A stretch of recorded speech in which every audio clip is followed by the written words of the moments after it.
نہیں کرے گا کہ تم نے اپنے بچوں کو مکان بنا کے کیوں نہیں دیا، یہ سوال ہوگا کہ تم نے اپنے بچوں کو ادب کیوں نہیں سکھلایا، تم نے اپنے بچوں کو نماز کا عادی کیوں نہیں بنایا۔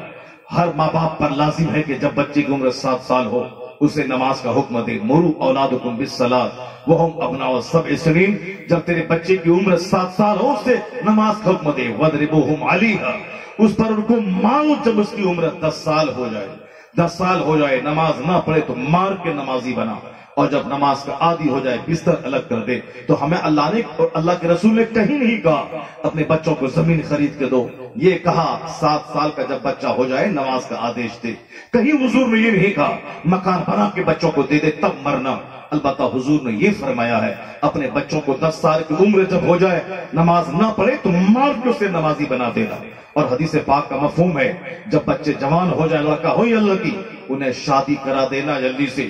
اور شادی میں اگر تاخیر ہوئی اور تمہاری دیری کی وجہ سے اگر تمہارے جوان بچوں کا پاؤں پھسل گیا تو اس گاؤں میں اس برائی میں تم بھی شریک سمجھے جاؤ گے۔ یعنی زنا کرے کی بیٹی مجرم ٹھہرے گا باپ جس نے جوان ہونے کے بعد شادی میں تاخیر کی۔ پاؤں پھسلا بیٹے کا زنا اس نے کیا، اب مجرم ٹھہرے گا باپ جس نے جوان ہونے کے بعد شادی میں تاخیر کی۔ جوان ہوا 18 سال میں، اب شادی ہو رہی ہے 38 سال کی عمر میں، چاہے اس 20 سال میں چور دروازے سے چاہے ان کی عزت تاتار ہو یا 2-4 حمل ناجائز طریقے سے گرا دیے جائے، چاہے کچھ بھی ہو مگر جب تک بچہ ڈاکٹر نہیں ملے گا لڑکا اس وقت تک شادی نہیں ہوگی، انجینئر نہیں ملے اس وقت تک شادی نہیں ہوگی۔ اس کافرانہ سوچ نے سماج میں زنا کو پروان چڑھایا، اسی ہندوانہ سوچ نے سماج میں بلاکار کی گھٹناؤں کو عام کیا۔ شادی میں تاخیر ہوئی زنا کا بازار گرم ہوا، شادی میں جب سے تاخیر ہوئی چور دروازے سے ناجائز حمل کے گرانے کا سلسلہ جاری ہو گیا۔ جب سے شادی میں تاخیر ہوئی موبائل پر منہ کا زنا کا کاروبار بڑھ گیا اور کان کے زنا کا کاروبار بڑھ گیا۔ جب سے شادی میں تاخیر ہوئی اور چست لباس نے سماج کے لوگوں کی آنکھیں خراب کر دی، تب سے کڈنیپ کے واردات اور ریپ کے واردات اور ریپ کر کے قتل کے واردات بڑھ گئے۔ یہاں تک کہ آج سے کئی سال پہلے ایک RSS کا کیڈر بولا تھا کہ لڑکیاں لفٹ دیتی ہیں لڑکوں کو، وہیں سے گینگ ریپ اور قتل کے واردات ہوتے ہیں۔ آج سے 5-6 سال پہلے جب دہلی میں ایک لڑکی کے ساتھ ریپ ہوا اور وہ 40 دن کے بعد اس کے ڈیڈ باڈی سنگاپور سے واپس آئی، سارا ہندوستان ہل گیا تھا۔ اس موقع سے جین سماج کے لوگوں نے کہا تھا کوئی جین دھرم کی بیٹی جینز پہن کے کالج نہیں جائے گی، چونکہ یہ چست لباس ہے جو بلاکار کو فروغ دیتا ہے۔ تو میں کہتا ہوں جین سماج کا آدمی آج چست لباس کے خلاف بول رہا ہے، RSS کا آدمی آج اس بے پردگی کے خلاف بول رہا ہے۔ یہ بے پردگی کے خلاف مہم اسلام نے 1400 سال پہلے سے دیا ہے کہ عورتیں باپردہ رہیں، زنا کاری گھٹ جائے گی۔ اور جب سے عورتیں بے پردہ ہوئی لباس پہننے کے بعد بھی ننگی رہی، تب سے گینگ ریپ کی گھٹنا بھی بڑھ گئی اور ان عورتوں کے قتل کے واردات بھی بڑھ گئے۔ اور آج دنیا کے سارے دانشور فکر مند ہے اس کو روکا کیسے جائے، کوئی راستہ نہیں ہے اس کے روکنے کا۔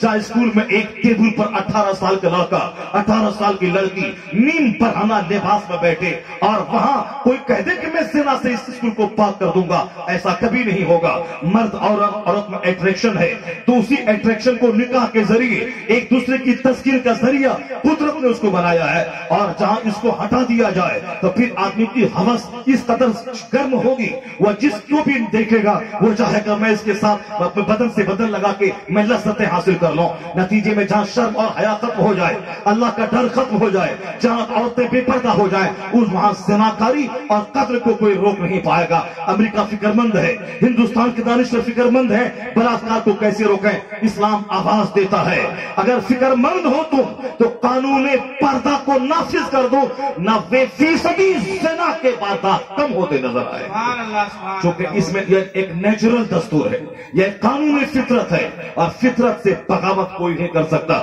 وہ لوگ جنہوں نے فطرت سے بغاوت کر کے ننگا رہنا شروع کیا پہاڑ میں, 10 سال ننگا رہا, ایک دن اگر کوئی لڑکی نظر آ گئی وہ اسی کے ساتھ ریپ کرنا شروع کر دیا. یہ فطرت سے بغاوت ہے. اسلام یہ نہیں کہتا کہ تم شادی بیاہ چھوڑ کے پہاڑ پہ جا کے وہاں اپنے نفس سے جہاد کرو.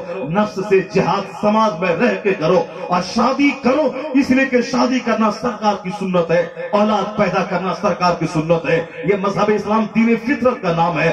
نفس کو مارنے کا یہ مطلب نہیں کہ آدمی شادی ہی نہیں کرے اور جب موقع ملے بے قید ہو کر اسلام بازی کرے اور جانوروں سے صحبت کرے. دین فطرت میں وہ گنجائش ہے, ایک نہیں. اگر مرد گھر میں علاقے میں پیدا ہوا ہے وہ 4 شادی کرے, 4 شادی کرنا عیب نہیں ہے, مگر زنا کرنا یہ حرام اور گناہ کبیرہ ہے. مذہب اسلام نے ہر طرح کی سہولیات عطا کی ہیں. اس سے ہٹ کے جو کوئی چاہے گا ہمارے سماج سے گندگی دور ہو جائے, ہمارے سماج سے گناہ دور ہو جائے, ایسا نہ کبھی ہوا ہے اتیت میں, نہ کبھی بھوشیہ میں ایسا ہو سکتا ہے. کیونکہ دنیا اللہ کی ہے. اللہ رب العزت کو اچھی طرح معلوم ہے یہ دنیا کیسے چلے گی, دنیا سے کرائم کیسے ختم ہوگا, ظلم کیسے مٹے گا. وہ سارا دستور, سارا اصول, سارا قانون قرآن میں موجود ہے. اسی قرآن کی تشریح کی صورت میں احادیث کریمہ میں موجود ہے.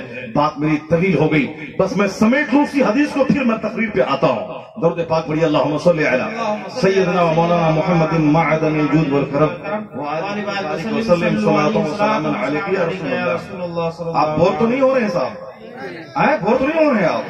بس ایک تمہید ہے. تقریر کے 3 حصے ہوتے ہیں, ایک تمہیدی اور ایک بیچ کا تقریری حصہ اور ایک اخیر میں نتیجے والا حصہ ہوتا ہے.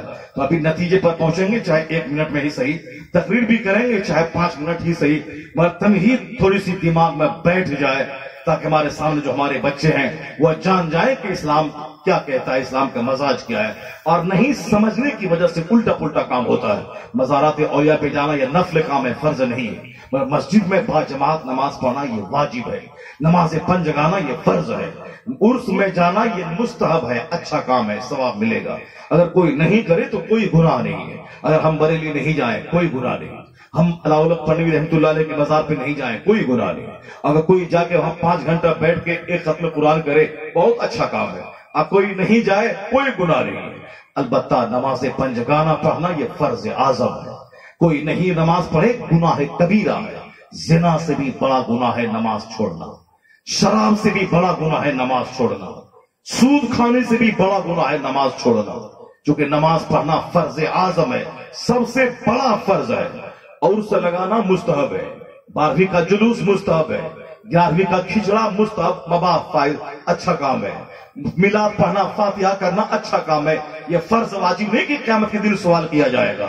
اچھا کام ہے, سنت کی علامت ہے, پہچان ہے, کرنا چاہیے. جب مستحب کے روکنے والے لوگ موجود رہیں وہاں کمپلسریلی کرنا چاہیے, ایک الگ قانون ہے. مگر نماز فجر, ظہر, عصر, مغرب, عشاء یہ پڑھنا فرض اعظم ہے, سب سے بڑا فرض.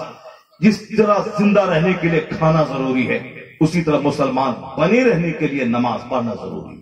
آج دیوبندیوں میں غیر مقلدوں میں بے شمار مسجدیں بھری رہتی ہیں. ان کی عورتوں کو میں نے ٹرین میں دیکھا, جیسے تیسے ایسے کرے, ہاتھ کرے, بس اللہ اکبر. یعنی نماز اس قدر پابند وہ ہو گئی, ٹرین میں نماز پڑھیں. ان کے چھوٹے چھوٹے بچے فجر کی نماز مسجد میں ادا کریں. ہماری مسجدوں میں 2-4 دانت ٹوٹے بوڑھے ہی نظر آتے ہیں. باقی جوانوں کو تو معلوم ہے کہ 11ویں کا بکرا سے گناہ معاف ہو جائے گا, 12ویں کے جلوس میں نکل گئے سارا گناہ معاف ہو جائے گا, اصحاب پیر کے مزار پہ چلے گئے سارا گناہ معاف ہو جائے گا. آپ یقین جانیں کہ کچھ چیزیں فرض ہوتی ہیں, کچھ چیزیں نفل ہوتی ہیں. سرکار غوث اعظم فرماتے ہیں کہ کوئی نفل قبول نہیں ہوتا جب تک کہ فرض نہ ادا کر دے. ایک آدمی 1000 رکعت نماز پڑھے نفل رات میں, وہ سارا سجدہ لٹکا ہوا رہے گا جب تک کہ وہ عشاء اور فجر کی 4 رکعت نماز نہ پڑھی ہو. چونکہ یہ عشاء پڑھنا فرض ہے, فجر پڑھنا فرض ہے, اور رات پر نفل پڑھنا نفل ہے. اب کوئی نفل نہیں پڑھے, کوئی قیامت کے دن سوال نہیں ہوگا کہ تم نے تہجد کیوں نہیں پڑھی, اشراق کیوں نہیں پڑھی, چاشتی کیوں نہیں پڑھی. البتہ یہ سوال ہوگا تم نے فجر, ظہر, عصر, مغرب, عشاء کیوں نہیں پڑھی. چونکہ یہ فرض ہے.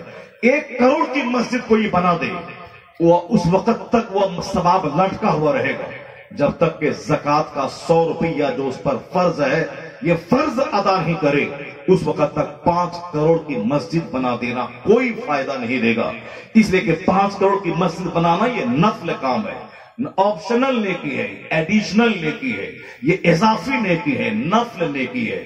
نفل کوئی کرے تو واہ واہ، اور اگر نہیں کرے تو کوئی گناہ نہیں، اور یہ نفل فرض سے مل کے وزنی ہوتا ہے، اور فرض چھوڑ کر نفل بے وزن ہو جاتا ہے۔ کوئی نفل قبول نہیں ہوتا جب تک کہ آدمی فرض ادا نہ کرے۔ زکوٰۃ کا 100 روپیہ وہ فرض ہے، 1 پیسہ اس میں کا رہ گیا سارے مال کو ناپاک کر دے گا۔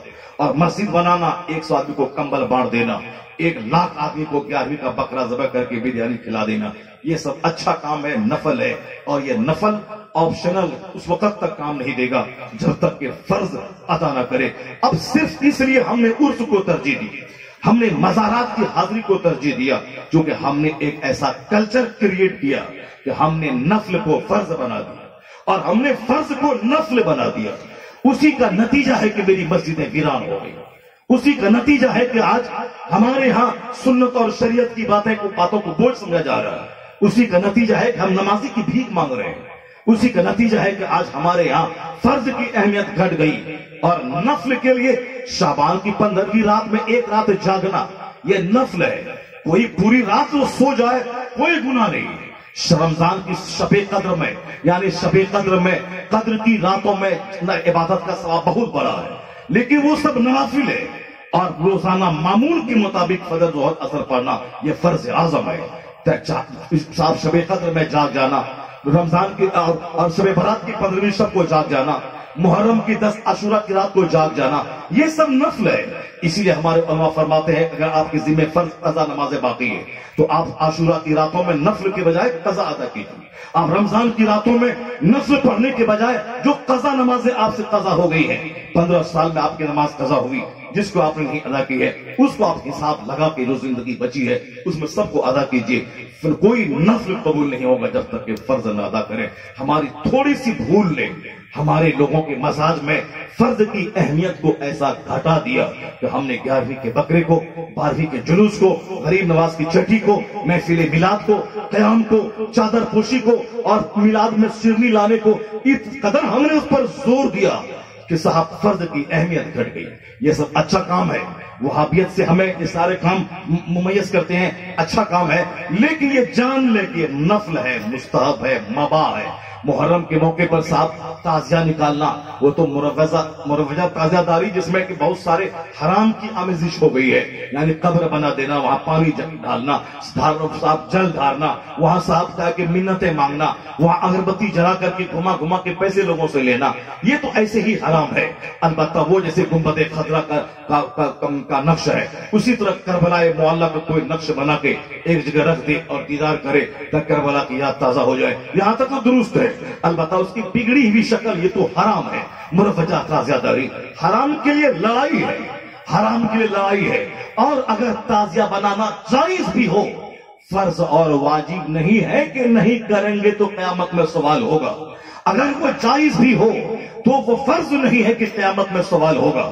البتہ وہ جائز ہے، جائز کی حد تک اگر وہ جائز ہے، البتہ مروجہ جو دور میں ہے وہ حرام ہے، جائز ہی نہیں ہے، اور جو جائز تھا وہ جائز ہے، کوئی فرض اور واجب نہیں ہے۔ نماز چھوٹے کوئی جنگ نہیں، روزہ چھوٹے کوئی جنگ نہیں، حج چھوٹے کوئی جنگ نہیں، یہاں زکوٰۃ نہ دے کوئی جنگ نہیں، تعزیہ منع کرے تو جنگ جاری ہے، تعزیہ بنانے کے لیے جنگ جاری ہے۔ یہی ہے جب عقل سلیم کا زائل ہوگی، اسی طرح سے الٹا پلٹا کام ہوگا، فرض کو نفل اور نفل کو فرض بنا دیا جائے گا، اور فرض کو مباح اور مباح کو فرض کا درجہ دے دیا جائے گا۔ سرکار اعلیٰ حضرت کے جتنے احسانات ہیں ان تمام خدمتوں میں، ان تمام احسانات میں اس صدی میں سب سے بڑا ایک احسان یہ بھی ہے کہ اعلیٰ حضرت شریعت کے اس بڑے عالم ربانی کا نام ہے جس نے فرض کو فرض نفل کو نفل، واجب کو واجب کے خیمے میں رکھنے کا ایسا مزاج عطا کیا ہے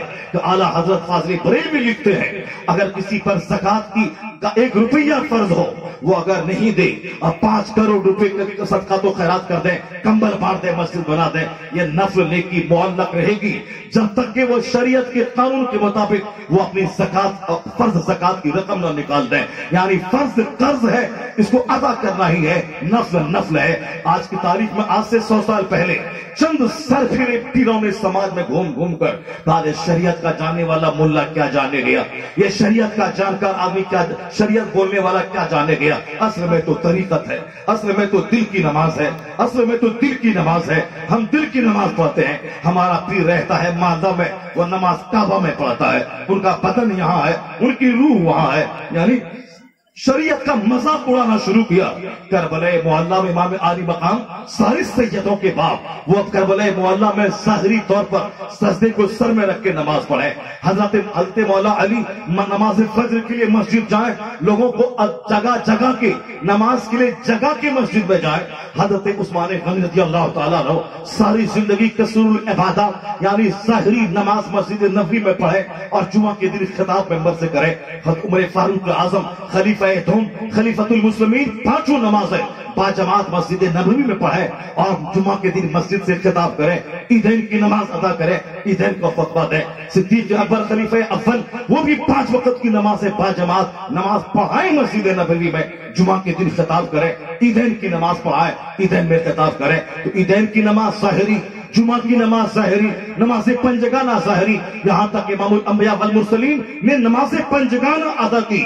آپ نے با جماعت کا اہتمام کرتے ہوئے کہا ادھر اقامت کہی جائے، اگر عورتوں اور بچوں کا خیال مجھ کو نہ ہو، رحمت للعالمین سرکار فرماتے ہیں اگر گھر میں عورتوں اور بچوں کا خیال نہ ہو اور ادھر میں اقامت کہنے کے لیے کہوں، ادھر گھر میں کوئی رہے جو جماعت میں آ سکتا ہو اور جماعت میں نہیں آئے تو میرا دل چاہتا کہ میں اس کے گھر میں آگ لگا دوں۔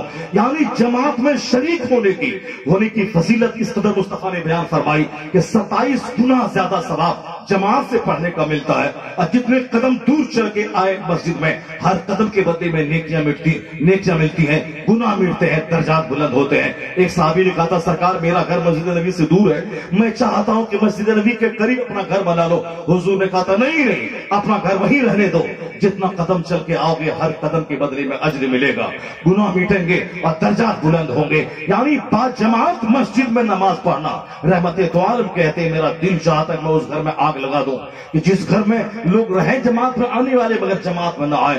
سرکار کہتے ہیں اگر عورتوں بچوں کا خیال نہ ہو میں تو تکبیر کہنے کے لیے کہوں اور جو وہاں سے گھر سے نہ آئے میں اس کے گھر میں آگ لگا دوں۔ اس کا مطلب ہے سرکار دو جہاں نے جماعت کا اس قدر تاکید کی کہ آج وہ جماعت ہمارے لیے واجب ہے، اور جماعت عادتاً چھوڑنے والا فاسق مردود الشہادہ ہے، اس کی کوئی گواہی شریعت میں قبول نہیں کی جائے گی۔ یعنی یہ واجب ہے، اور اس کے خلاف چند جاہلوں اور چند خسیسوں اور رذیلوں نے شریعت کے خلاف زبان کھولنی شروع کی تھی۔ ہم دل کی نماز پڑھتے ہیں، یہاں رہ کے کعبہ میں جا کے نماز پڑھتے ہیں، سرکار ظاہر کی نماز پڑھیں، نماز پنجگانہ، تمام خلفاء راشدین ظاہر کی نماز مسجد نبوی میں پڑھیں، سارے صحابہ مسجد نبوی میں با جماعت نماز ادا کریں، تابعین با جماعت نماز ادا کریں، جملہ ائمہ مجتہدین نماز کے اصول اور ضابطے بتائیں، یہاں تک کہ فقہ کی ساری کتابوں میں چاہے فتویٰ قاضی خواہ ہو یا فتویٰ عالمگیری ہو یا ہدایہ